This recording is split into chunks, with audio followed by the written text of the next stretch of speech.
Okay. At this point, we're gonna show you first of all what we created for our particular session, which is using Google Forms through Google Classroom. So once again, welcome everyone, and we hope you get a lot out of this session and that you're able to take away something for use on Monday morning, beginning Monday morning. All right. So let me get to the schedule here. Just a second here. Okay.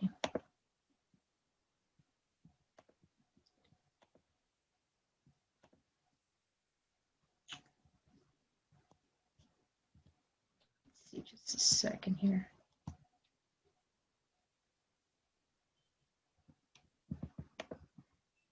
Just a second. Let me just check something here. Susan, are you? I have like a window kind of blocking my access here.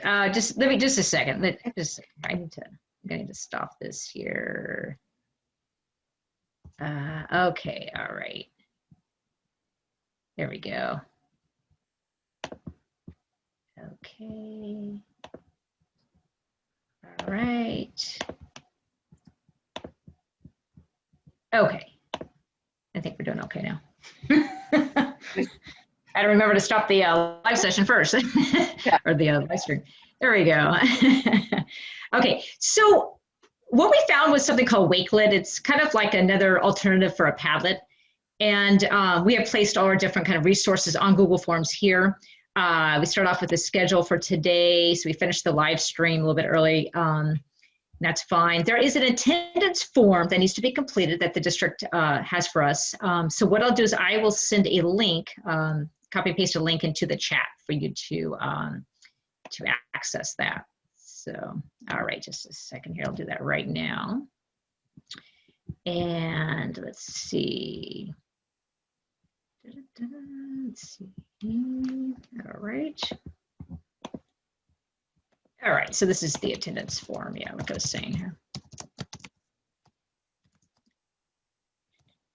And just complete that at some point in the near future. That would be great. All right. So going back to our schedule here. We're gonna have, so we're gonna start our interactive presentation at this point till about 2:30. So we have about 45 minutes or so. And then for the last 20 minutes or so, after the following 20 minutes, we'll have a share out and Q&A. And then we'll wrap up with an evaluation that the district has provided. And then we have a Google form quiz for you, actually. So to give to you at that point too. That's pretty exciting. All right. So Susan, Ms. Wilson, do you want to continue talking about the Wakelet that we created, please? Oh. So just kind of what we have already put up here. Yeah, here is informative information on Google Classroom. It has access ideas and how to create the form on Google Classroom, little videos. Is this the whole page that have all the information that you have provided? Yeah, the whole, exactly. Yep, the whole thing here, right. We can put the link to that in the. Yes, we sure can. We sure can. Wonderful. Access to everything that we know about forms. Yes. Excellent. Okay. Let's see what we have here. Okay, perfect. Excellent. Yeah, so I guess we probably should kind of gauge like how many have used Google Forms before, kind of what are varying levels of proficiency that we have among you, what are different levels of experience with that. Maybe in the chat we can kind of get an idea as to, how many of you have used Google Forms to whatever degree, for whatever purpose, and then we can go from there. Yeah. Maybe like a little of experience, a lot, I guess if it's a lot, you probably wouldn't be here right now, but some experience or no experience. A little bit. Oh, okay. Right. Okay, so some with little experience. Okay, great. Little experience, very little. Have some experience. Right. All right. Great. Wonderful. Use them for quizzes. Okay. Yes, excellent. Mhm. Great. Moderate, okay. Well, Nice. Excellent. Okay. a lot of experience there. All right. So what do Nice. we want to dive into creating a form or start from the base, going over the ins and outs of making a form? Yeah, we can do that. Yeah, exactly. So there's a couple different ways you can access Google Forms. You can you can open up a Google Chrome browser window, and go to Google Apps, the menu here, and then go to Forms that way. Or you can go through your Google Drive. You would just open up a new one from there. So I tend to usually just use the drop down menu for the Google Apps. It's just easier than just find it that way. What you'll do is you'll start off with creating a blank one. You might want to point out too, if you do it this way and you import it into your classroom, the grades will not go into your grade book in Google Classroom. Right. So there's pros and cons of doing it that way. So exactly. Right. So if it's a quiz or an assessment that you want to provide your students, you should probably start to have it native to Google Classroom within a quiz assignment post is actually what you're going to create. And then from the quiz assignment post, you will see a way to toggle on that grade importing, like Ms. Paulson is saying. We could show that later too. Yeah, right. So with the basics of a form, you have your title, test form, for lack of better words, and then you've got your first question. By the way, once you set a title, you could just click on the title for the actual form here in the top left corner, and it'll just kind of copy paste what you have there and duplicate that. Or it could be something completely different. It could be like, test form specific to chapter, 3 in the literature you're reading at that point in time. So for the first question that, you have your question 1, and then there's different options of what type of question that could be. It could be multiple choice. It could be a short answer, longer answer, like as a paragraph. It could be in the form of check boxes, a drop-down menu. The students can select answers from drop-down menu. You can have a particular file to upload here, an attachment of something that they refer to help them with getting the answer. Multiple choice grid, linear scale, checkbox grid. So there's different types of questions, which is really wonderful to have that flexibility there as to types of questions. So let's say it's multiple choice and it's yes, no, or let's say it's a true or false question. So it's true or false as the two possibilities. To make all the questions required, because you want an answer from you want each student to answer all the questions. You then toggle on the required option here at the bottom of for each question. And then to set a new question, you click on the plus sign, and then it just automatically goes to the bottom of that question 1. Opens up a new panel for you. So question 2. Let's say we want to make it this short answer. Let me select that option. Now with the short answer, you can set it up so that you have either maybe some keywords that you want the kids should include in their answer. Those have to be graded later on. It's of course what the computer grades are the true, false, the multiple choice and that kind of thing. So you basically select the correct answers for each of the questions, and then so for when it does auto grading, then you're able to know, and the kids know what the answer, what their scores are. All right. So Ms. Paulson, do you want to add a little bit more to this in terms of what else like under settings? The dots here. The first one's add a question. The second on the horizontal line is you can the paper on the toggle over there where you add a question. Yeah. The second one we can explain what that does for them. Right. For what?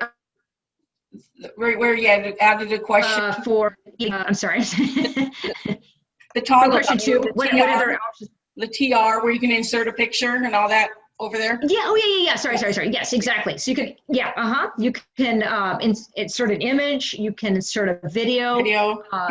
Yep. Exactly. There are some videos that I have under a playlist on our Wakelet. that show you how to create even branches within a Google form, so different sections.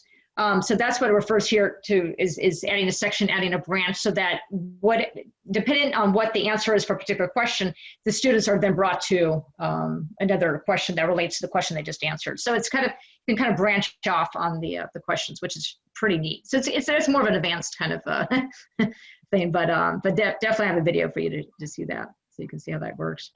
So let's say you're done establishing the questions and filling out the questions you want the kids to answer.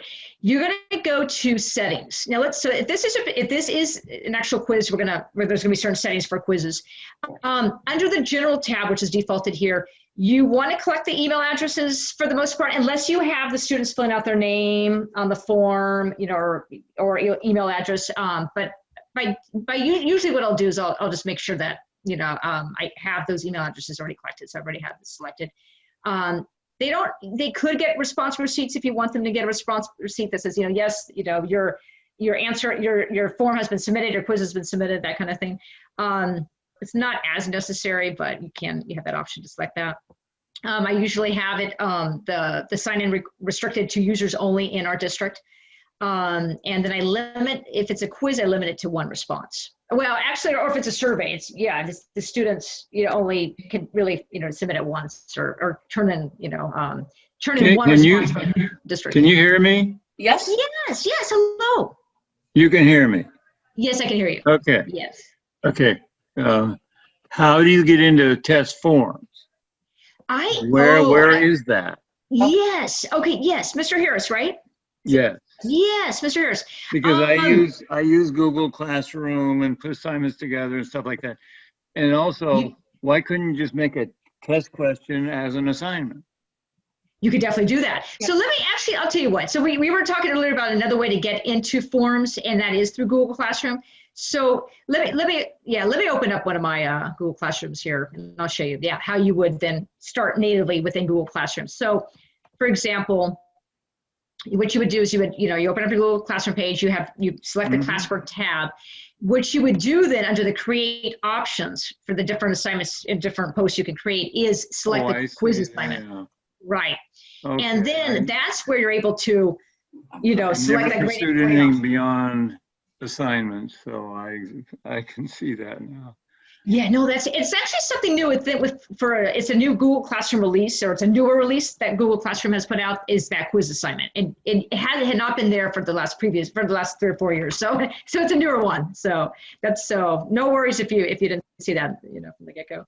You did mention, when you go to not students, but their assignments, when they put an assignment.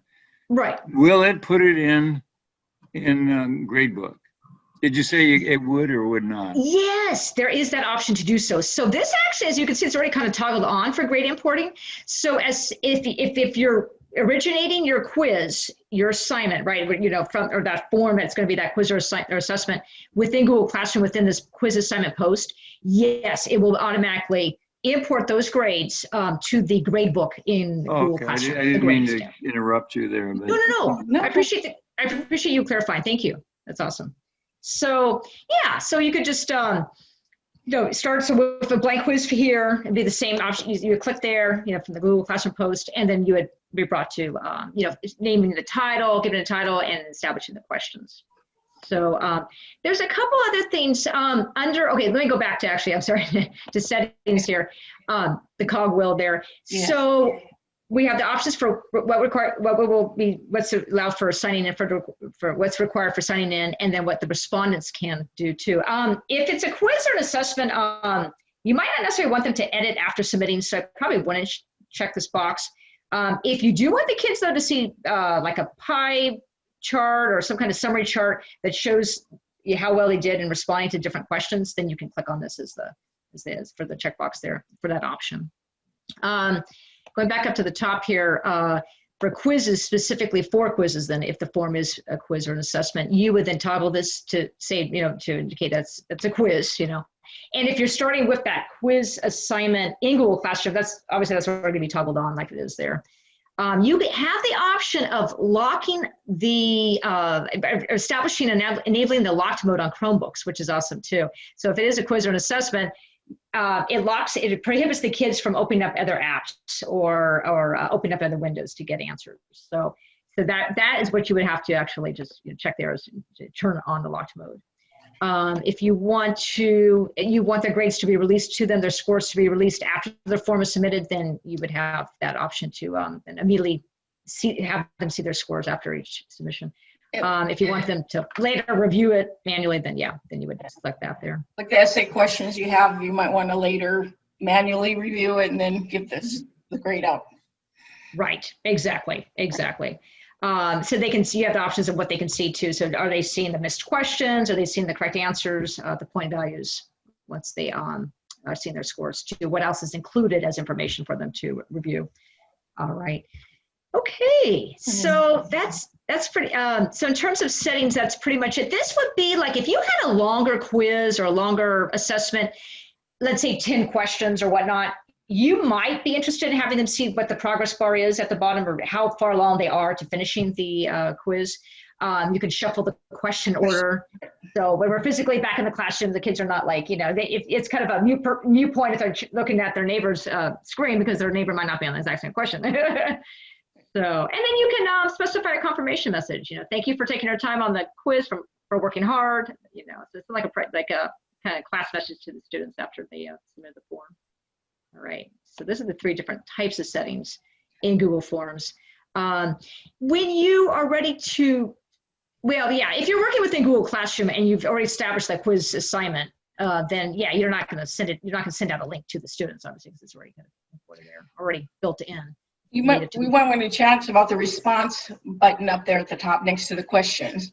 Yes. Yeah. Okay. Yes. Thank you. Thanks, Ms. Wilson. Right.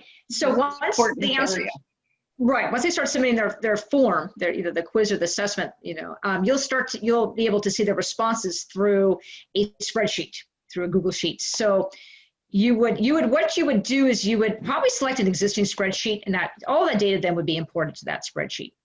So it's like the second option. If you want to create your own spreadsheet or a new one, then particularly just to this one, then you would have you would select this first option. I usually just select the second option for the bullet point there, or radio button. All right, let's see what are some other options here. Okay, no, I'm just kind of going over the basics here. If you're, let's say you're blocking for instruction and you want to add a collaborator, so your grade level team teacher, then you would add them through their email address here. I know Ms. Paulson blocks for her 5th grade, with her 5th grade students by subject, so she would just add her particular collaborator there, her team teacher there, email address to give them editing access. To just to access in general. I think that might be it. You can make a copy. Let's see, under preferences. Yes. So if it's selected that all email addresses are collected, then you would have that option. You would see them that they're all collected there on your form. Questions. You can actually the default quiz point value is already kind of set here, but you can uncheck it and then specify what points you want to give to a particular quiz. And you would see that as you're clicking into the form, you would see that you can assign that a different point value besides just 1 point per correct answer. So that's kind of pretty handy. Yeah, you want to provide more weight for different types of questions. And then make questions required. You would just, obviously if it's an assessment, if it's a quiz, then you would want to make sure that you would check that box, and make those questions definitely required, just by default there. All right. Ms. Wilson, anything that... Why don't you go back into the questions and then show them how you answer each of the questions, that key answer that down there at the right. The answer key. Right. Yeah. Okay. Yeah. Let me go back to that other test form I had here. So it's like question 1, question 2. So you're right. So let's click on this first question here, the panel for it. To provide that answer key, like we want to, let's say the answer is true to question 1. We want to be able to say that is the answer. So I believe, let's see. Ms. Wilson, what was that? Click it. Just click it, just tap on it. And then you should see answer key. Keep coming up. Right. Let me see for this one here. No, It might be because you didn't, it's a different format.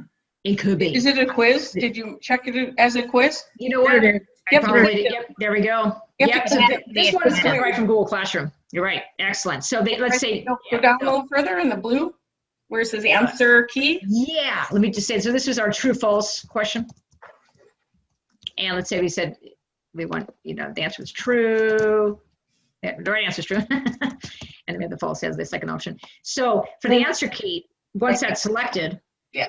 then we just select the right answer. And we just, let's say I just wanted to give it a 1 point value. Then, then I'll just Done. select that and I'm done. And then you can add feedback on the button too as well, on the answer key.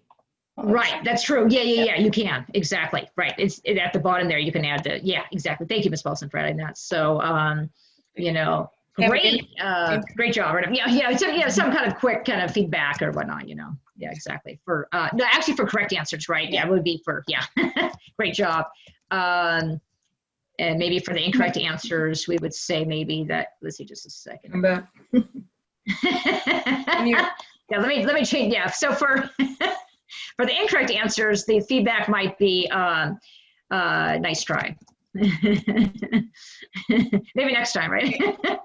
Okay, great.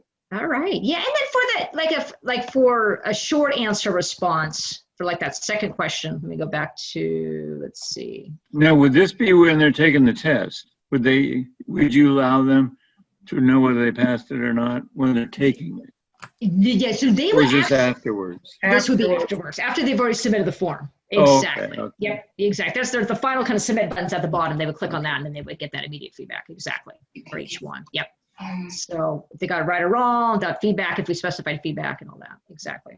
In a sense, they're grading their own, they're grading their test, more or less. Or seeing Yeah, pretty whether- much.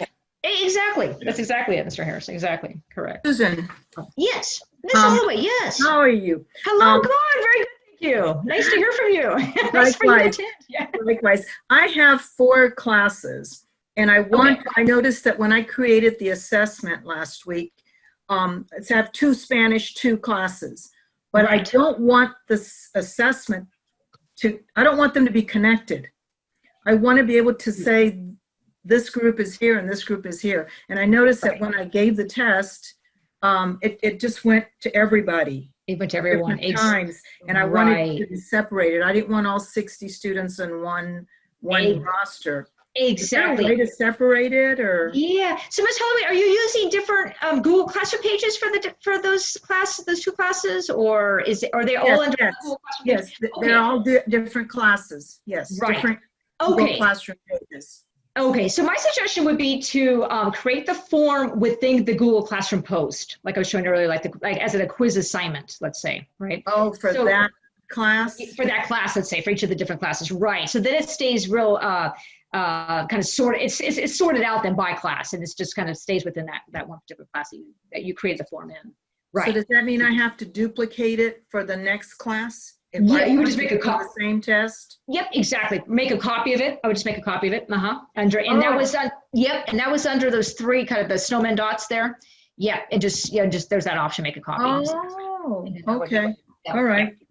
And then I could copy and then paste it into the assignment for the other class? Yeah, as a link. You would attach it as a link. Right, exactly. Paste it as a link. Exactly. Correct. Okay, thank you. You're welcome. Thanks for asking. Another feature you might want to go up to the changing the colors tablet. Yeah, up the to theme. Preview. Yeah. Customizing the theme. Thank you, Ms. Paulson. Exactly. You could have an image be kind of as part of as representing the header. So something specific to maybe the literature or whatever the quiz is about. You can just choose a particular solid theme color in the background color, so you can kind of play around with this, and the font style. There's only like about 4 choices there. But you can kind of personalize it a little bit more and make it a little bit more attractive. And the middle feature, you can show what the students see, the student view. Oh yeah. This for the, let's see, the preview, right? Yeah, the preview. Yep. The eyeball there. Yep, exactly. So right now, as you say, I didn't really customize anything. So it's just, this is what the students would be seeing upon taking the quiz. Exactly. correct. It goes from edit mode to kind of student mode then. So, and if you're back into wanting to go back to edit mode, you just click on this pencil in the bottom right corner, this pencil icon, you can get back to it, to working on it more or whatnot, or adding it, before they take the quiz. This is all done before that, yeah. All right. Let me, Ms. Paulson, do you want us to go back to the Wakelet then, and see a little bit more? What are some other resources we have?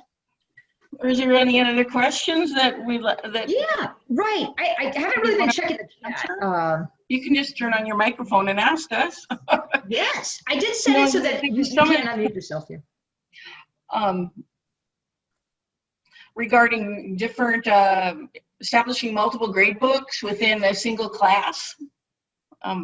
Yeah. Okay. So right. That's interesting. That's a really good question. So let me go back to, let me just get out of this assignment post. I said, for example, if you can give one quiz for math and one for reading, can I have those results in different grade books automatically? Mm-hmm. Yeah, I think I know. I think it's one grade book within Google Classroom. And so what you would do is you would just, of course, you would title each particular assignment or each, form so that you know exactly, what score goes with what. As you can see, my particular Google Classroom page here as an example, I've given one assignment, but throughout the course of the year, you're going to see across that first row all the different assignments I've given, the forms, the quizzes I've given, that kind of thing. So yeah, it'll start to fill up as beyond just this first assignment that I have there. How familiar is the group with Google Classroom? Yeah, how familiar? How to have the students join a Google Classroom, or I was just curious in what different levels people have or experience with Google Classroom they have. Yes, exactly. User experiences, yeah. You can give them your people that are in your classroom right now. They're just in that classroom. They had to join through a code. Right. Yeah, Clever helps too. They can go. Yeah, Clever does help. Yep, exactly. Very true. Yeah. So yeah, there are two different ways that students can join a Google Classroom. That being one being through a class code, join code, or another being that you personally invite them under the through their email addresses, their district email addresses under the people tab there. So you just kind of add them along there. And then they automatically will see that join the button once they get to that Google Classroom homepage there. I say there's someone who was going to speak, but I don't think we heard that person. Oh, okay. Yeah, I was not too sure. Someone was trying to come through there. Well, I have a question. On grades, how would the test show up on that section called grades? For right, Mr. Harris, exactly. Their individual scores will show up. Exactly, that's exactly correct. So you'll see you'll see like the class average. Because so the names, like I said, the names of the assignments over here and the forms here across this first row, and then the class average would be compiled and calculated here. You can note you'll see it for each of the assignments, the class average, and then individual scores for each kid. Exactly. So there's different helpful. There's a variety of ways to set up your classroom too. I set up my classroom work under all the assignments under classroom work by date of the week date. And then within the week date, I have them Monday, Tuesday, all the days of the week. And then you might want to show them about streaming, how to stop the streaming. The streaming is all the assignment, wherever you make the assignment. Yeah. So yeah, exactly, Ms. Wilson. Thank you. So, by default, the Stream tab is the one that they see first when the students get into their particular Google Classroom page. There's a way to just limit the content and limit what's on stream by going into settings here, the cogwheel, and being able just to delete, pretty much, or hide. Not necessarily delete, but hide anything but that beyond announcements or on that Stream tab. So. And then just so I usually select under stream, I usually select that only teachers can post or comment, because what happens is if you allow students to post and comment, I mean, it could be advantageous to some extent, but I think like kind of the earlier primary years, elementary years, what happens is all those comments kind of just start to weigh down your announcements, and then they have to then kind of filter through until they get to see your announcement. So I just by default, for my preference, I like to just have just the teachers, so co-teachers, be able to just post or comment only on the stream. so that what's more obvious then is your announcements to the class rather than everyone else's, like a thread of student messages. And then on the stream too, I like to choose the hide notifications option, so that yeah, so you don't get, you know, the attachments and everything else showing up, and the assignment notifications, the condensed ones showing up too. It's just my announcements then on that stream tab, and not anything else. So that's helpful. Anyway, yes, good. Yes, so that's a good point there. Great. And then pretty much, and then if you've invited the parents to get either daily or weekly classroom digests of your posts and assignments that are due, I would toggle on the guarding summaries to make sure that they do get them, in fact. So once they're receiving digests, let's say they have multiple children, once they're receiving digests from one particular child, then they're going to receive digests from their other children too. So that's nice. It kind of puts them under an umbrella rather than, you know, having to like be invited for each particular Google Classroom page. I do have a question on the chat. If there's if the same quiz is given to 5 classes, will the spreadsheet show the score of all the students in different classes, making the score easier to assign the students in each period? Right. So it's like going back to that grade book. Good question. It'll show up right. in classes. That is a very good question. Just a second here. So, right, if you give the same quiz to 5 classes, can you make spreadsheets that will show the scores of the students in each different class? Yeah, you know how you can kind of create your own spreadsheet as a way to import that data into, you know, after a certain form has been submitted. I would say you probably can just use that same spreadsheet. Then I think you would have to copy and paste then the scores from each of the different spreadsheets onto one. Then you would merge them onto one, I would think. You know, yeah, I would, yeah, that's a good question, James. We might have to get a little bit more of a kind of a more definitive answer from Lori Roberts, our big head tech. Susan? Yes, yes. It's Jen Kelso. So I actually just learned how to do this, and there's actually there's through the spreadsheets. You link your spreadsheets by importing the ranges. I'm not by any means an expert on it, but I have tried it. So I have individual spreadsheets since it's elementary school, all the kids' grades on the spreadsheets. So there's ways to do it, but it's like spreadsheet code. Right. Yeah. So kind of, yeah, you can kind of set it so that the data gets all to that same spreadsheet. Then basically, you're saying you're kind of like just kind of, I don't know, funneled almost. We have a way to funnel then those scores. But if you grade them, Susan, if you go to grades, you can import the grades to the different classrooms. So that'll give you the individual students. That's true. That's true. That's a good point. For that particular class, underneath that page there, on that Google Classroom page tied to that. Yeah. Yeah. Unfortunately, the spreadsheet just has everybody on it. Right. I had a question about forming, as you're forming your forms, as you're creating your assessments. Exactly. Right. Can I, you know, if I'm doing 50 questions, multiple choice, it gets tiring. And so I'm wondering, can I stop? Can I save that and then go back to it? Or is that something that I have to do all in one sitting? No, it doesn't have to be done in one sitting. That excellent question there, Ms. Holloway. No, so you would go back into your Google Drive and be able to find that form. It would probably be under the recent category, right?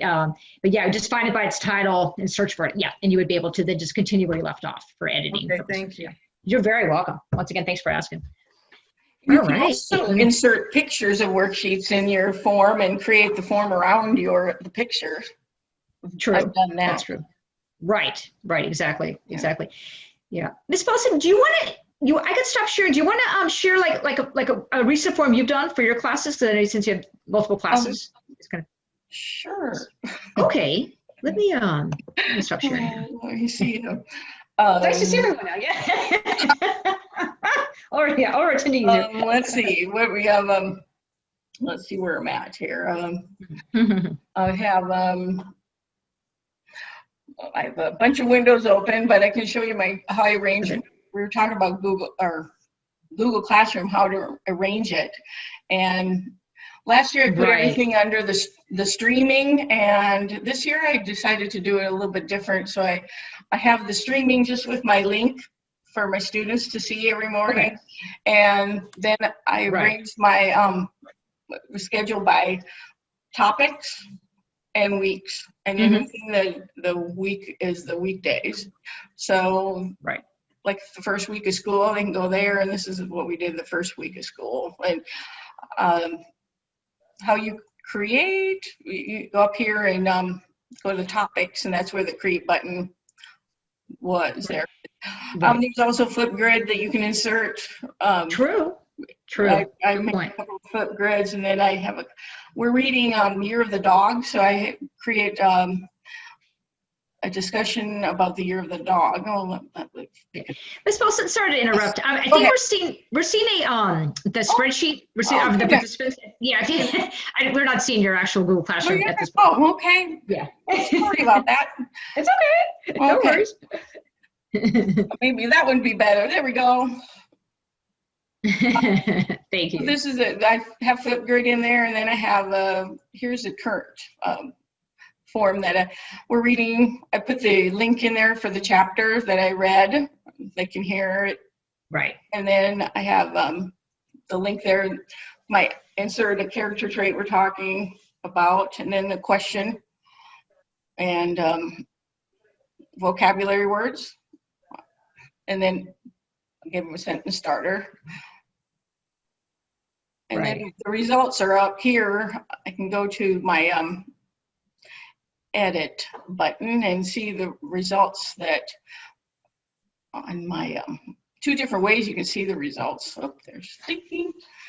Right. I can go by summary of the whole class, what the results were, or I can go by question. And I can grade by question, see if I like the answer. Right. I can go yes or no. And then I can go by individual and what they individually wrote. And then here's my spreadsheet of all the answers that everyone, what a spreadsheet would look like. Right. And I can highlight that and make them, you know, so I can see the answers easier. Right. But Right. you can, I don't know if anyone, if you want to see anything else, or you want to go back to our worksheet that you created on our Wakelet or Wakelet. The Wakelet? Yeah. Sure. I could definitely do that. Yes. I don't know. You might want to put the link back in there for the people that might still need it. Yes. Yeah. Good idea. Excellent. Thank you. Thanks for the suggestion there. Wonderful. Let me do that real quickly here. Now, we were looking at what just a moment ago? It looked like line after line after line. Were those questions or? Yeah, there were their responses. Oh, their response. Oh, okay. Right. Yep. Right. So that would, it's not true and false. It's a personal their response. Yes, their response. Oh, okay. Yep. Good enough. Yep. So that means you hand grade that. That one I do. That one was a essay question, so I had to. Or short answers. Right. Right. But it's only one line or something like that. Well, right? it was one long line. And then I can curl it around and do the and see the whole answer. Right. Okay. Right. Good. Yeah. Yeah. It was interesting to look at. Right. Let me just check on our time here. So yeah, okay. So we have a good, about 12 more minutes or so. Yeah. So more of the specifics as to, once again, how to kind of get the how to add a Google form within Google Classroom, or add it to Google Classroom if you started within Drive, let's say, and create a new one outside of Google Classroom. Alice Keeler is a big Google Classroom guru, and we have a link to her video about that.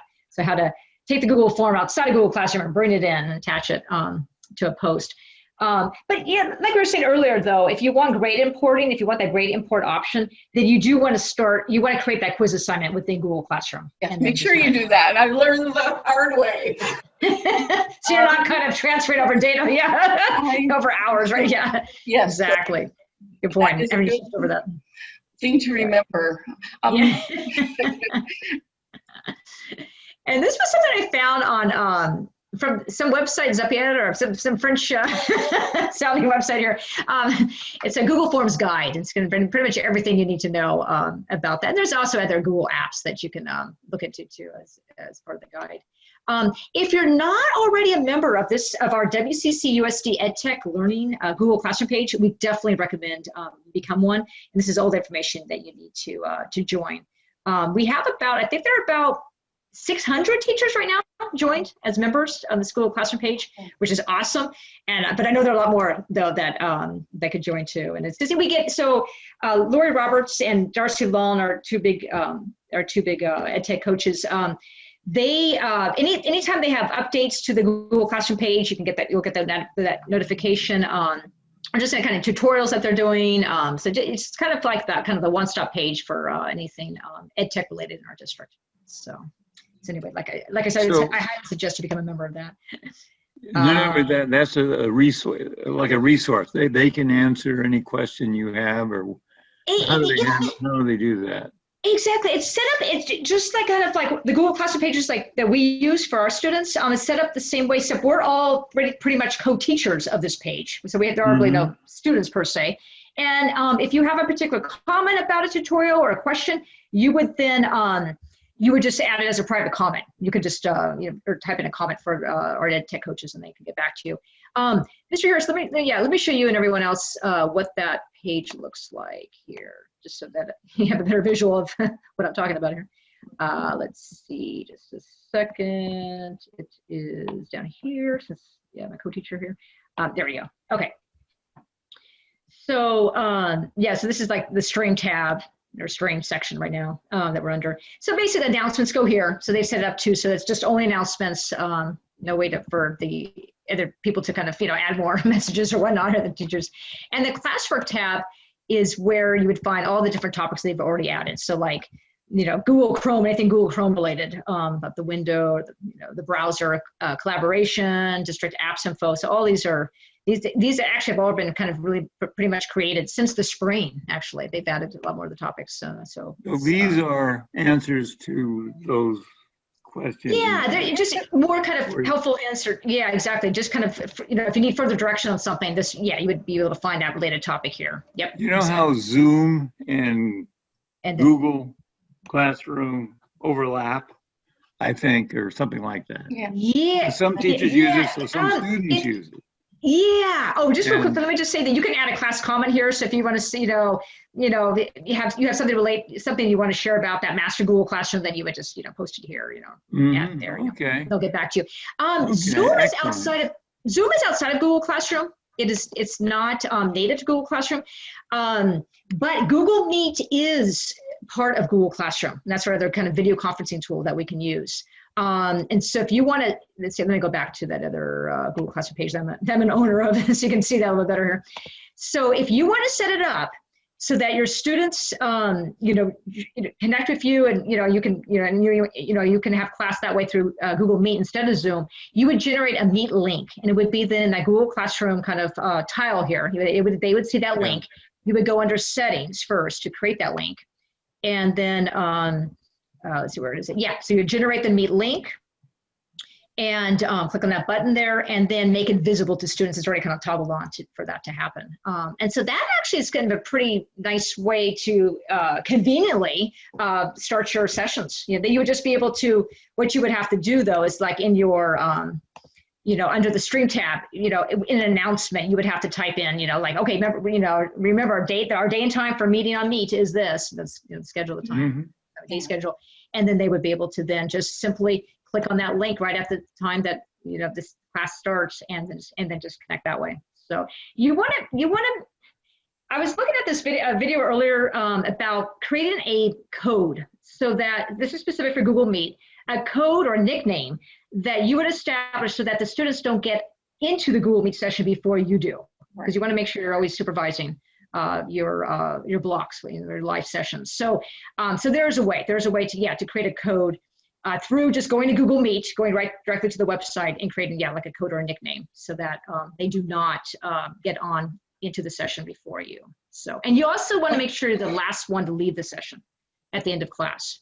You don't want kids staying in the meeting once they get out in supervision, without you being there. Okay. Or you can just turn the toggle off and it's not visible anymore. Right, that's true. Yep, you could just go back into settings. Yep, exactly. That's another good workaround there. Thanks, Mr. Wilson. So you're having a code that when you are there, Yes. they can join, or more. Right, exactly. It allows them, so with that code or nickname, it's more like a nickname that gets established that you create, like particular for your block or your period that you have that class or whatnot, or the name of your class. And then, they would have to wait for you to join, to start the meeting first before they can join. Yep, so they have to type that code in. If they type in the nickname too soon, then it'll say, the class is not ready yet, or, please wait for your teacher, or so there'll be some message that'll be obvious that the meeting hasn't started yet. They can't go further into the meeting without you there.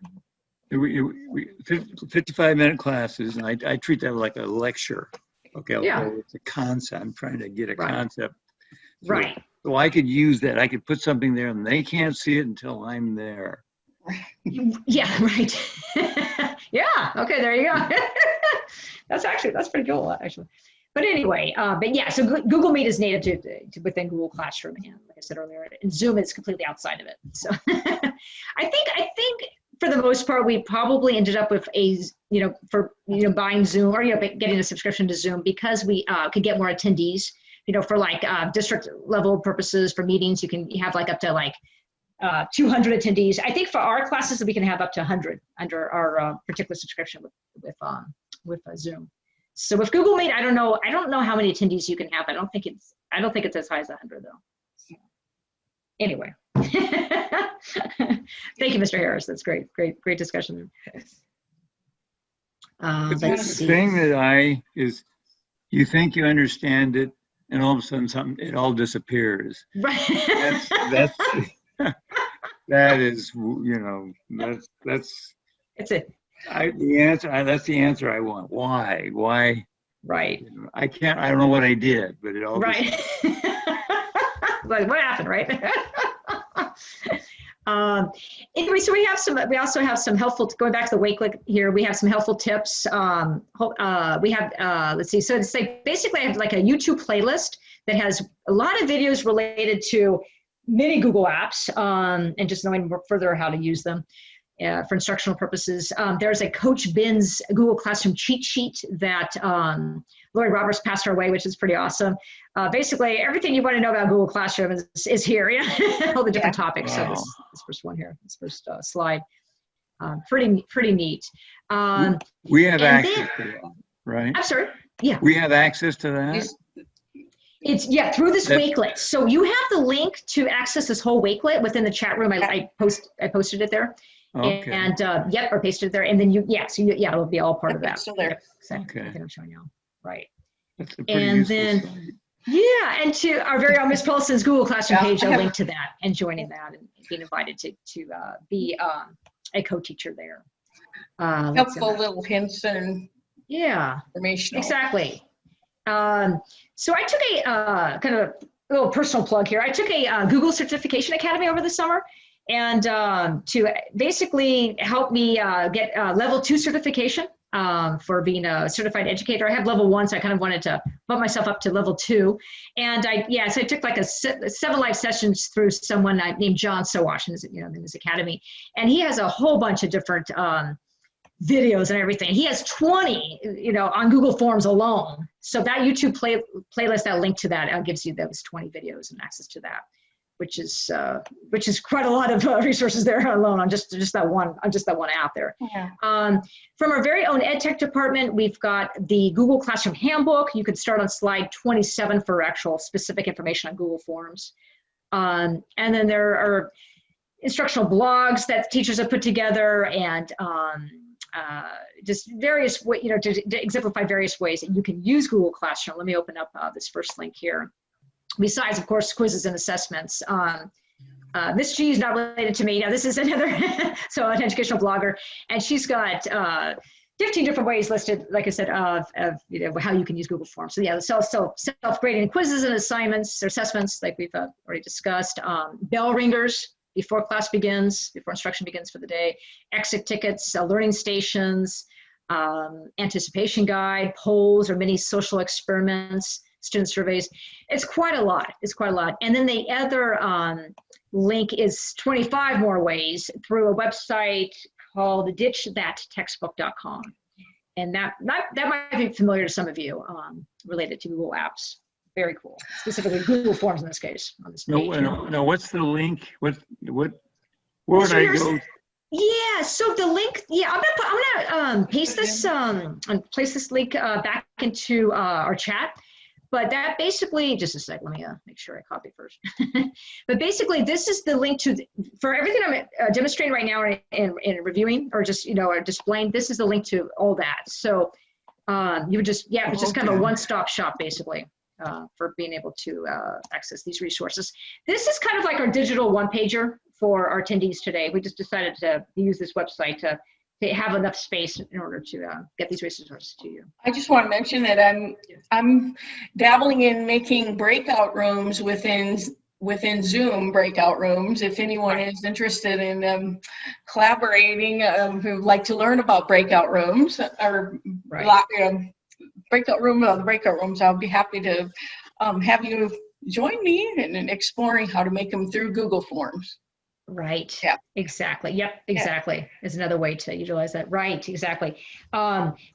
Just one note, for assigning breakout rooms, for assigning students in breakout rooms in Zoom, right now we're rolling out that student authentication that has to happen first. So we're going to have to kind of wait on doing like the pre-sign of students in breakout rooms on Zoom. But you can still within a meeting though, in a Zoom meeting at that time you're in a meeting, you can randomly assign students still to breakout rooms. That's still possible. But in terms of pre-assigning them on a spreadsheet or whatnot, we have to wait for a little while until that student authentication happens. But Lori Roberts should be able to give us that information once that's in effect. And that's going to happen. All right. So. All right, but thank you. I will definitely read everyone's chats. I'll be able to look through it later, and I'll get that chat kind of summary there. And so, if anybody said they for us to kind of further touch base with them, I definitely will. That will happen. We will make sure we connect with people that want to know more information or have a particular question that we didn't address or whatnot. So, all right. So, the link to the district evaluation form for our PD sessions today, and I'll send that in the chat there. Let's see. There's questions too we can answer. Exactly. We can have our Q&A. We can have our, actually, you know what? I take that back. Yeah, we're not going to do the evaluation yet. I have to go back to my schedule, which I posted here. So I'm kind of jumping the gun here. So right now for about 20 minutes, we have, like I said, the share out and Q&A. So yes, we'd love to hear from you. Questions, discoveries with forms, experiences with forms, that kind of thing. Please. We'll open it up to everybody. I got a question. Mm-hmm. Can you demonstrate how to put a map or something? Because I teach geography. Yes. Yep. Like onto a quiz. Yeah. So I still have this tab open conveniently here, the blank quiz that we were looking at earlier. Yeah. So let's say the questions about a particular location and the country or whatnot. You want them to be able to have some reference. You want that map to be a reference for them. You would click on Add Image here in this kind of left kind of toggle bar here, or button bar there. And you would have to save that map as basically as a as a PDF, either a PDF, not PDF, I'm sorry, take that back. You would have to save that image as a PNG file or a JPEG file or JPG. So those are two files for pictures for how images get uploaded. So you would then save that ahead of time, and then you would just find it within where you downloaded that. So you can upload it then to the Google form. You browse for that particular file. So that's then I believe, Ms. Paulson, does the image come, because the image comes right below the question then, right? But it's within that panel, right? That same question panel, I would think. Yeah, well, it comes in another window below it. Oh, it comes in a separate window. Got it. Okay, so right below. You could go to Google search and find a picture of a map, and that. Sure. Yep, that sounds good. And you can actually insert the form in there. Yeah. Excellent. Let's say, Ralston, do you want to give us an example of what you would be searching for a particular map? I don't know, put Annie wrong. There you go. Okay, okay, sounds good. There you go. And map of it though. Yeah. So like, for example, maybe this one right here. Specifically, I should have said map of everyone. Yeah. Great. We're gonna open that up. We're going to save that as, right click on that, image. We're going to save it as that JPEG or PNG file. Actually, just a second. I don't think it's going to allow me to do that right now. Let's see. I think I have to click. Actually, I think I probably have to open up the whole thing. Now, yeah, you know what? Some of these are copyrighted, or some of these are might be restricted from actually downloading. So what I'm going to do is I'm going to modify my search. I'm going to go to anything will do. Yeah, that's just true. want to see. I just want to see what's under usage rights. Yeah, Creative Commons licenses, right? Yeah. Okay. Let's say more specifically map. Okay. Great. So let's look at this.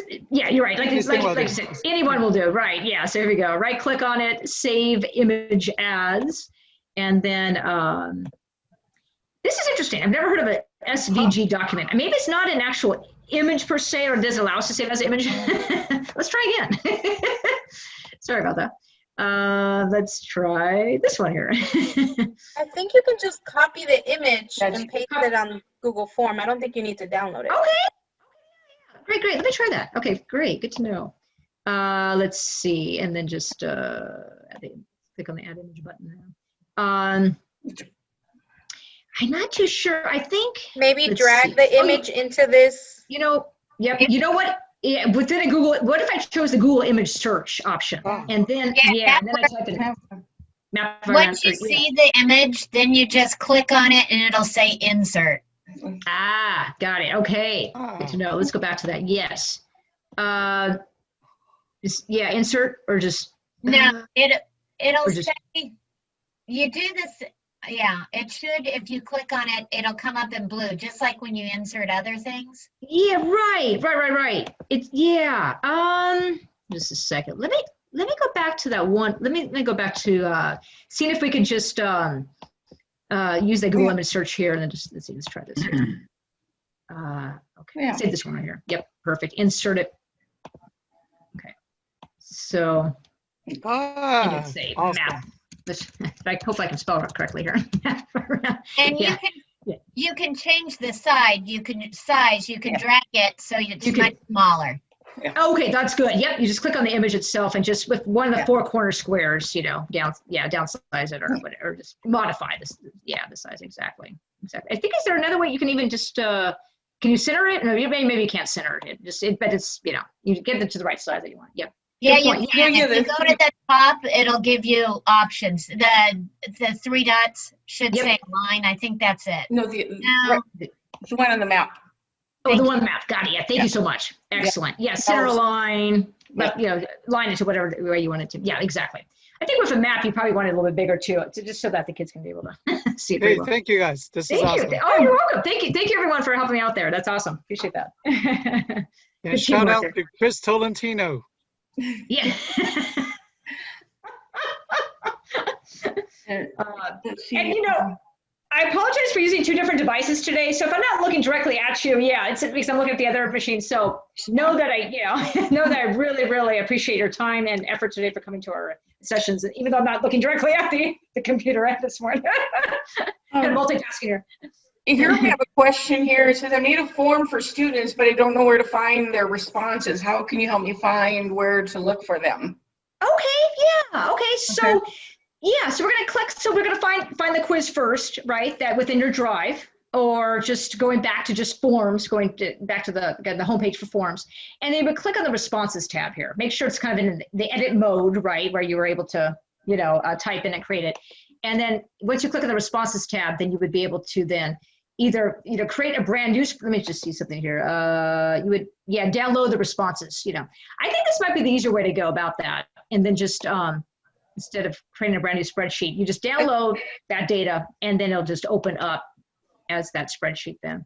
It'll be, obviously it's called blank quiz because I didn't give it a particular name earlier, but it would be open up in Excel then. You'd be able to see, when they submitted that form and, their score, what was their answer for each of the questions, that kind of thing. So you could even click on the green that was on the chart too. It'll open up into a sheet also. Good point. Good point. Yeah. Exactly. Exactly. So that one, Yeah, right? green Yeah, right this one there. right here. Yeah. It'll open up into Yeah. this.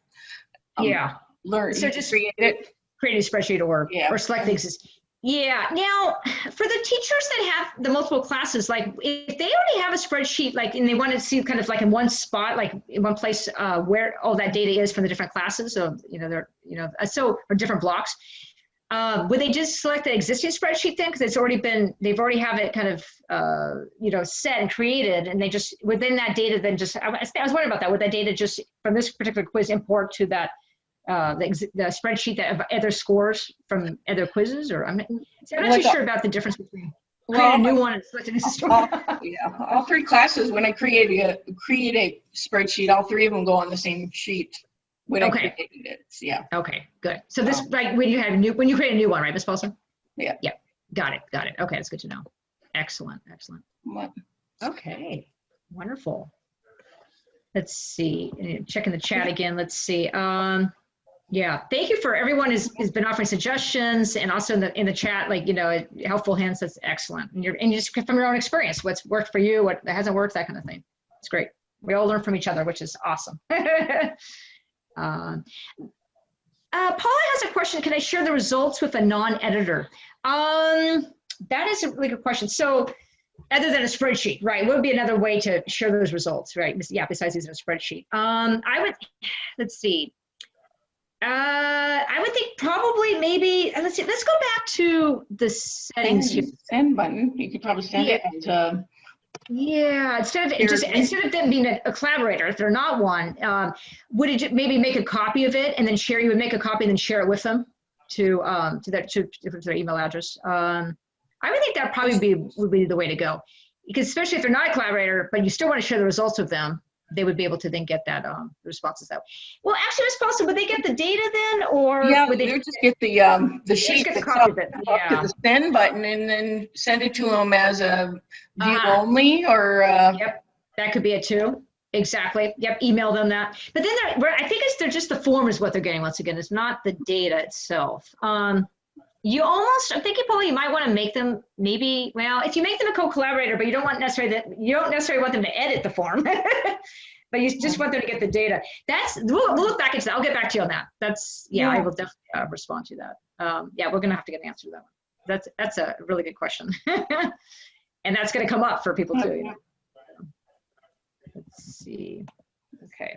Now, you have WC Google Classroom was the handbook separate, or we had number 27? What is that a handbook on what? Yeah, the WCC USD. It's the Google Classroom Handbook. It's pretty much everything about Google Classroom. Classroom specific. It's classroom specific, correct. Okay. Exactly. Yep. I just wondered if there was something like that for Zoom. For Zoom. Yeah, there is. Okay, so there is, the district has created primarily Lori Roberts and Darcy Long have created the WCC USD Zoom book tutorial. And I'm going to pull it up real quickly here. I don't to my list of bookmarks. Get sidetracked. Trust me. Overwhelming how many bookmarks I have. I'm in the process of organizing it all. Let me go back up to the top here a little bit closer. Let's see. Right. I think it's, excellent. So I'm going to copy and paste this into our chat here. Okay. Excellent. And then go back and do that. Yeah, it's really helpful. It talks about in-control settings and web settings for Zoom. Well, I've used it several times. And I don't understand it. I mean, what they're doing. You're not alone. That's why. It's Zoom is its own world, Well, here I have a question. I don't want to turn it into a story, but okay, for open house, I made a separate site, like a class, right? And it had a code, and the idea was the parents would go to the code and open it up, and I'd be there. Right. But it didn't work, and that's interesting. Now, should it have worked, or because the parents were not the students? What I'm wondering is. Right. Okay. Yes. Okay. You're talking about specifically about like Google Classroom and how parents yeah, why parents can't access it. I like the just, same yeah, way- if they put the code in, I'd be there. Yeah. You know? Yeah. So the code is just for the students to join that particular Google Classroom. And the Google, so yeah, so the students have to have anybody that joins a Google Classroom page within our district they have to have the at wccsd.net domain or the at wccschools.org. So it's only for students and teachers and staff that are under that domain. Okay. So the parents are not going to be under that domain. But what they could do is they could get those daily or weekly, like I said earlier, Google Classroom digests through inviting them through their email addresses under the People tab on Google Classroom. So that's the way they can access it. And they can also, just, of course, just kind of, log in as their child, and they can also see more, more in greater detail that Google Classroom page. That's always usually what I recommend the parents to do, is just log in as their child. The principal had everybody go to the advisory class, and okay. But I was wondering, I set it up just like a regular class. Right. But it wasn't the students using it, so. That's interesting. Okay. So that's what you're saying, is it has to be a student of that class. Right. That's a member of that class already. Yep. Okay. Correct. Exactly. That's yeah. good. Yeah. I know. It's not. Yeah. It's confusing because it's not always that obvious that that's the case. Should we demonstrate a form on the presentation mode? It's 2:45. I created that little. Yep. We sure can. I sure can. Let me. Yep. I will send that link to the chat. Excellent. And this is yeah. Perfect. Yeah, this is a fun Google Classroom quiz that this Felsen created. This is awesome. Let's see. Or Google Form. Showing you different types of answers. We have the checkbox, a pull-down window, and variety of types of answers. Different types, exactly. And then we're getting to the point too after this where we have our district evaluation.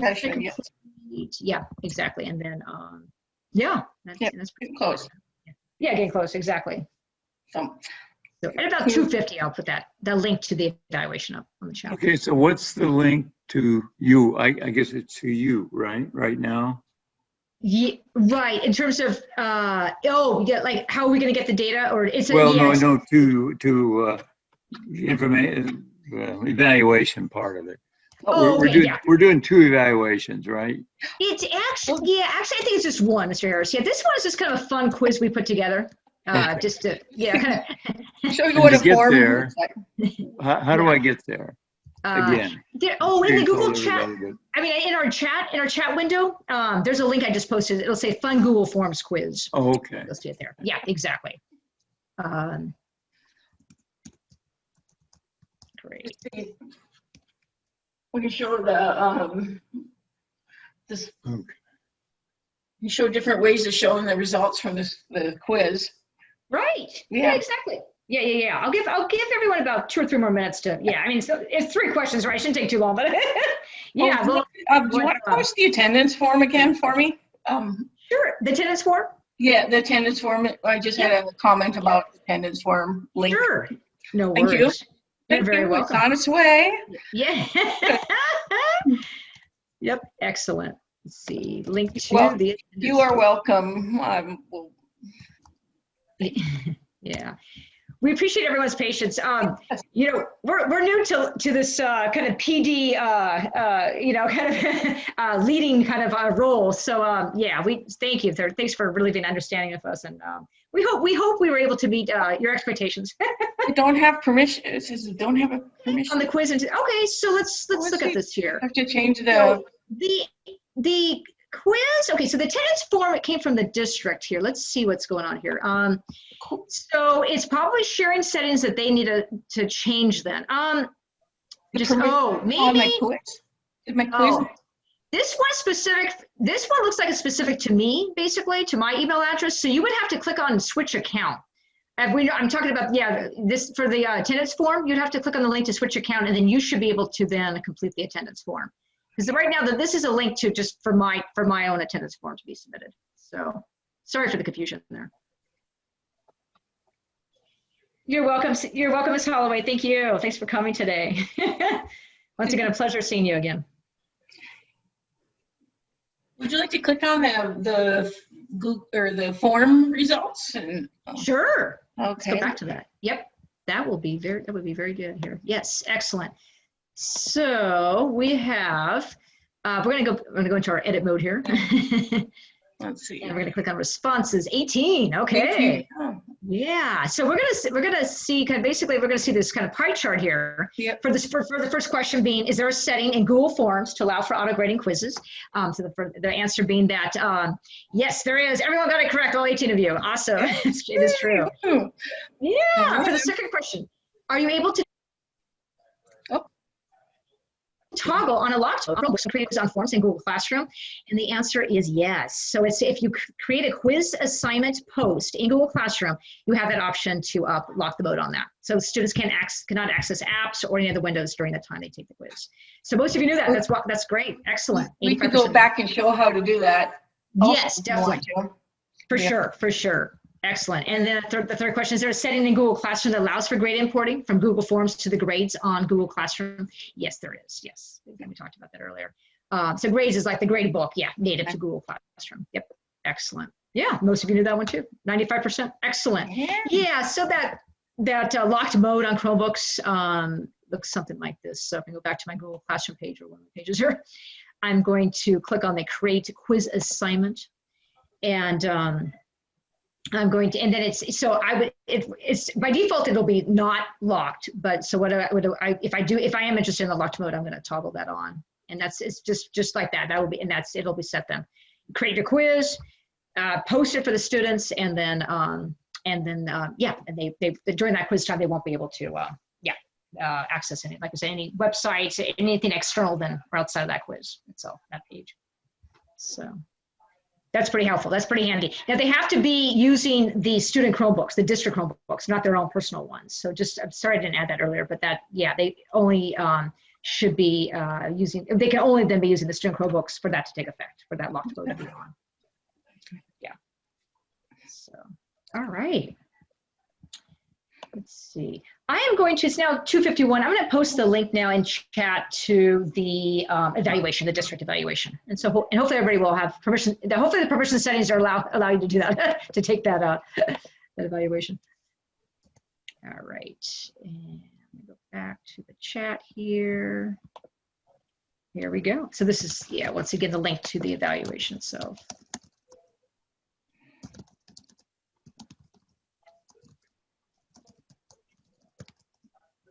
All right, excellent.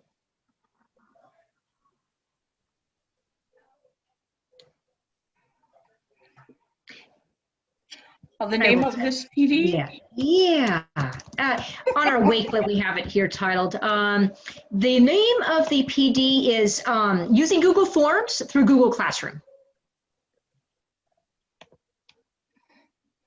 You're welcome. Thank you. Yeah. I'll type it up in chat too. Yeah.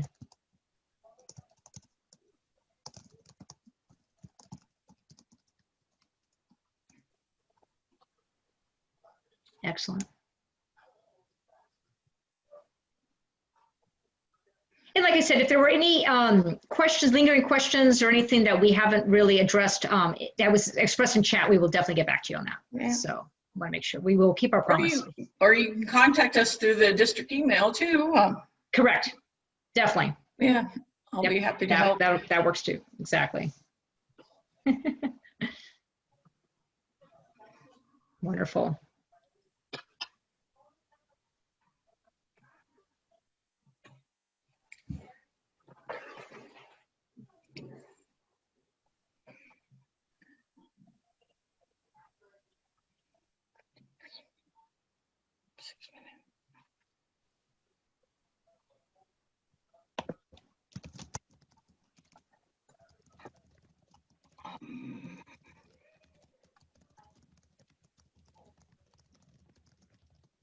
You're welcome.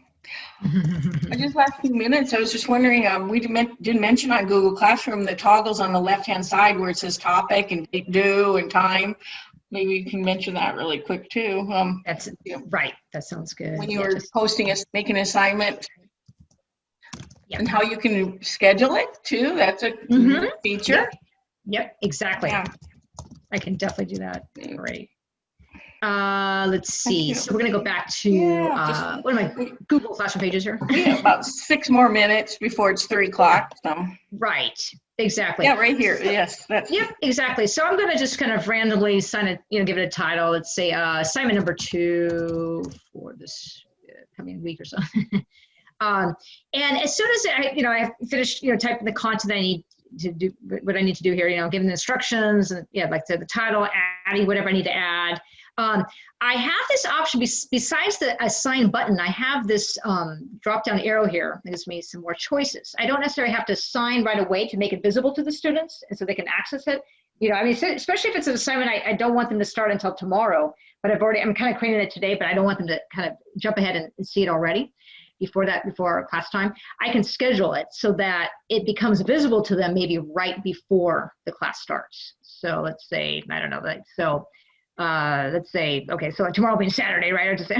Or the next time I'll be seeing them will be let's say the 21st on that Monday, 8 o'clock, let's say. So I can schedule that once again to be able to have it then become visible to them at that point. So there's also the option to make it a draft too. So you can just, let's say you're not finished working on that particular post, but you want to, and you want to add more later, then you can set it as a draft. You're welcome.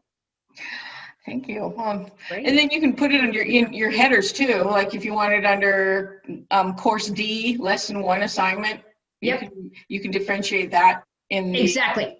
And as part of the title. Yes. Kind of, exactly. Yep. Exactly. So exactly. Yep. So course D, assignment 2, and then or lesson 1, assignment 2. Lesson 2. Let's say. Yeah, exactly. And then over there under topic 2 on the right-hand side, you can put specify what topic I want that post to fall under. Exactly. Right. So that would be the course D lesson 1 assignment. Exactly. Yep. I would specify that.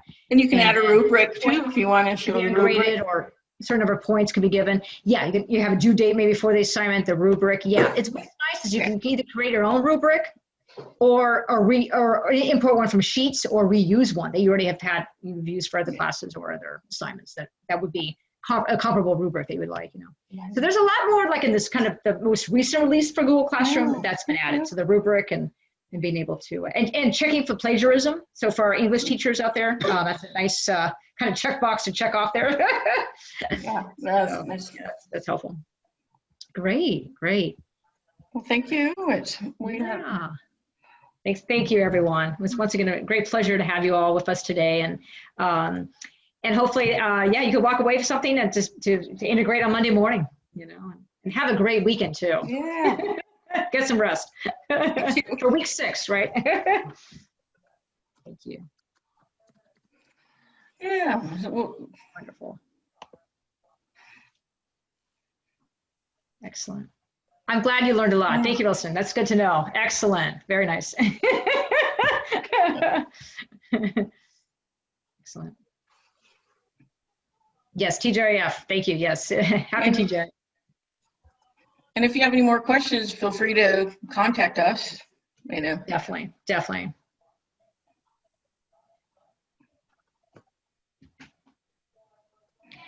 Yes, Christian. Yes, I see your question in the chat. Yes, it is definitely possible to get in touch with either Ms. Paulson or myself for additional questions. You can just, I can post our email addresses, our district email addresses here. Yep. I can also, I'm going to add it to the Wakelet too. Okay. Yeah. So. All right. Yeah. Because you know what? I really like the presentation. It's very productive. But at the same time, I'm one-to-one learner. Mm-hmm. What are you interested in learning more? Do you like other Google apps or how to integrate them more, or can you give us a little more specifics as to? Well, you can always communicate with us, and we can take it from there. Yeah, I will send you a specific question. That sounds good. Excellent. Thanks, Christian. So I just added our email addresses in the chat box. Okay. I'd be happy to have a Zoom meeting too if you want to have a Zoom. Definitely. We can be available. Okay. Video conference. Susan, what's the best time for you? Christian, usually in the afternoons is work for me. Usually I'm available in the afternoons. Let's see. So Monday through Friday, I would say probably like 1:30 on will work. you know. Okay. So I'm always available. we can touch base. I'm more of a morning person, so I'm available in the mornings. You're right. You Yes. can get one in the morning, one in the afternoon. Yeah, To so- reach us. Yeah, exactly. 7 o'clock on, I'm free, or even, Yeah, we can. You can. We can have like either like a Google Yeah. Meet or just some kind of whatever works for you, Christian. Too. You know, whatever. flexible. Yeah. The WCC USD Google Classroom Handbook. Yes, Mr. We Harris. just Yes. Google that, and then No, so I have it linked actually, Mr. Harris, to our Okay. wakelet here. Yep. So it's I could have written it down, but I don't know. no, that's fine. It's right. It's going to be a little bit further down our wakelet page there, but it is right here. It's that from where it says from our very own ed tech department, and there'll be a link. Oh, there. I see. Okay. Exactly. Yeah. So there's been some great tutorials and handbooks out from that our ed tech department has put out. They've created really helpful. We're very blessed to have our ed tech coaches. They're amazing people, amazing skills that they have to knowledge. All right. So you're going to do the Zoom next week or whenever they do this again? You know, actually, Mr. Harris, if you want to contact Susan and I individually, or you can email us and we can set up a personal Zoom time with you. Sure. Or just if we have a question, yeah. Yeah, but please do so. That would be Because wonderful. We'll be available. I go to Zoom and they tell me you need a code, or you need to enter and fill out your name and address and all this.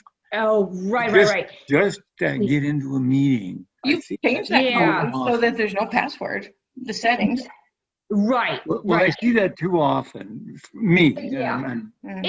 Exactly. It really depends on how the host has set it up in the settings, like the other Susan was saying. Like Ms. Paulson was saying that, you could have it so that there's no passcode allowed or needed. You can have really just like the meeting ID embedded in the meeting link. So it's just that one link you click on and you get right in without having to enter all this extra information or other information. I don't want to set one up. I just want to get into the meeting. Right. Exactly. So I've set up what's called kind of like a tech support meeting for that link just for that purpose. So what I would do is I'd send you that link, and that link has the ID already embedded into it. It has there's actually I don't usually set up passcodes. Some do if you want that extra layer of security, which is great. But I just have just one link that my participants click on, and then we get right into the meeting. So you won't have to worry about entering a passcode in addition, or anything additional. Or you can have a waiting room. You can have them wait in the waiting room and admit them. Right. That's true. Yeah. I have in my classroom. Right. Exactly. Yeah. The waiting room, I think. Yeah. The district has locked it so that everyone has a waiting room. So it's that extra layer of security. We don't want anybody outside of our domain outside of the class to join. Susan. Yes, Christian. Susan, I'm teaching French and Spanish. Okay. Is there something, just to give you this input, Yeah. In terms of high school level? Yeah, I'm assuming high school level, French and Spanish? Yes. Yeah. Right, exactly. Do you have a Google Classroom established for your classes? Yeah, of course. Yeah. Okay, yeah. Okay, yeah. Unless it was site specific where you have another learning platform, but Google Classroom is it. Okay, great. Yeah, I think Christian, if you in the email that you sent to Susan and I, just you could just specify exactly what you want to learn more about, and then we'll go from there. We'll be able to get you the resources. Because I've been working in elementary 20 years. And I was using Illuminate. Okay. Yes. Right. But with foreign language, it's more difficult to get, resources. Yeah, I know. Exactly. You're right. It is more challenging. We no longer have Illuminate as a district subscription. So we have to use either the grading book in Power School, or Google Classroom. We have the grading book in Google Classroom, but. Yeah. Okay, we'll get in touch, okay? Yeah. Oh, please, Christian. Thank you. That sounds good. Thank you, everyone. Thank you. Appreciate your time. Thank you. Thank you. Bye. Susan. Yes. I sent you something in the chat. I was on my smaller laptop and I couldn't copy and paste that Wakelet link. And I was just wondering now that I'm on my other tablet, if I could get it so that I could paste it and refer back to all these wonderful notes. Oh, you sure Okay, can. you You share sure with can. us. I'm going to send it to you right now in the chat there. Thank Excellent. you. I You're see it. welcome. I'm going to copy and paste it to my doc Right. so that Oh, I that's perfect. can Yeah. access it. Yeah. That's a great idea. Awesome. Thank you, Ms. Holloway. Thanks for asking for it. Thank you. You're You guys were great. Thank you. Feel Thank you. free You're to welcome. contact us if you have any Yeah, so questions nice. too. Oh, I Jeez. certainly will. Thank Yeah. you. And Susan, you know, I'm teaching Spanish high school now. Oh. Yeah, I know. It's just so different from even just the elementary level, you know? Just Exactly. age groups, Exactly. yeah. Everything is new. Everything is new. Exactly. I know. And then the whole distance learning thing's new. So, we're talking like everything, right? Yes, exactly. You got it. You got it. Well, you take care and thank you so much. You're very welcome. An extreme pleasure. Thank you, Ms. Holloway. You're very welcome. Okay, Bye. Thank you. Bye-bye.